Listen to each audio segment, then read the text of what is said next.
480 BC, the cliffs of Thermopylae echo with the thunder of war. Thousands of Persian soldiers march through the narrow pass, an unstoppable wave of men, armor, and steel. The Persian army expect to fight Spartans, 300 Spartans to be precise. They stand shoulder to shoulder, outnumbered, surrounded, and doomed. But let's rewrite one detail. Standing where Leonidas and his Spartans should be are 100 present-day U.S. Army infantry, dropped out of time, fully equipped, fully armed. They weren't meant to be here, but now they are. Remember, this is just a 2 a.m. thought, so we're not aiming for perfect realism.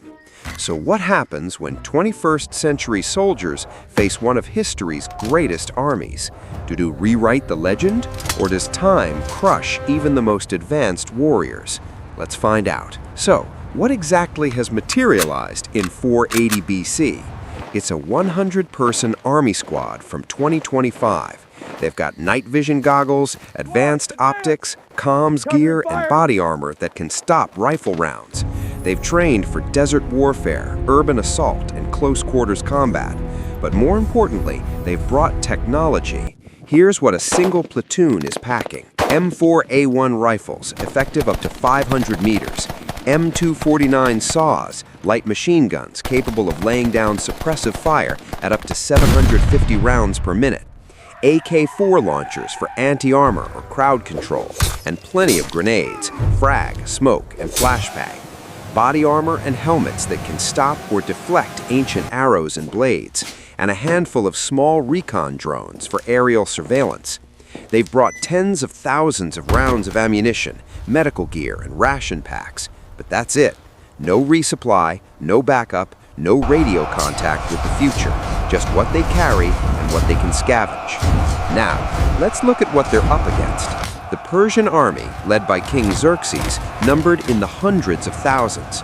But in the narrow pass at Thermopylae, only a few thousand could fight at once. They came armed with spears, swords, bows, and shields. No gunpowder, no armor-piercing weapons, just manpower and a lot of it. Most wore only cloth or leather armor.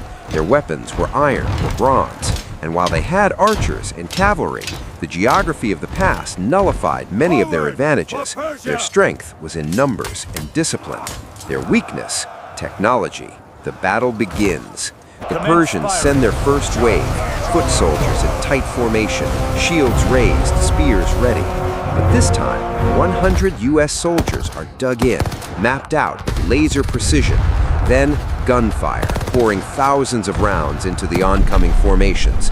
Riflemen pick off officers and standard bearers from hundreds of meters away. AK-4 rockets explode inside the formation, throwing bodies skyward. The first wave collapses in seconds, men falling by the dozens before they even reach the barricades. The Persians are stunned. They've never seen anything like this. No arrows, no catapults, just thunder, flame, and men dropping like wheat before the scythe. The Persians regroup, sending in archers. Volleys of arrows rain down, but body armor, helmets, and scavenged shields shrub off most of the hits. Wounded are pulled back, patched up, and put back in the line. The soldiers toss smoke grenades to break up enemy aim and use drones to spot massing troops beyond the pass. Another charge. The Americans lay down controlled bursts, overlapping their fire. When the enemy tries to flank along the mountain paths, drones spot them and squads reposition, covering every approach. Night falls, and night vision turns darkness into day for the defenders, while attackers see only darkness. By dawn, thousands lie dead. But even modern armies have limits. Barrels glow red hot, hands become blistered from hours of shooting, magazines empty at an alarming rate, fatigue sets in, muscles ache, ears ring, adrenaline fades. Each soldier carries a finite amount of ammo, food, and water. After a day and night of non-stop battle, supplies begin to run low. Medical gear is stretched thin, drones run out of battery, and radios lose charge. The Persians never stop coming. The ancient army adapts, feints, and mass charges from multiple angles. Persian troops begin to flank the defenders from the rear. The Americans detect the movement. A quick redeployment forms a defensive circle, all guns facing Contact outward, front. every approach Initiate covered. suppressive It fire. turns into brutal close-quarters combat. Hold the line. Rifles Give as them clubs, everything you've got. sidearms fired Charge. at point-blank range. Push them back. They fight until the last round. Then with knives, eventually silence. The pass is filled with thousands of bodies, and at the center, the last defenders, modern warriors from another world, lie still among the ruins. Could 100 modern US soldiers hold Thermopylae? Absolutely.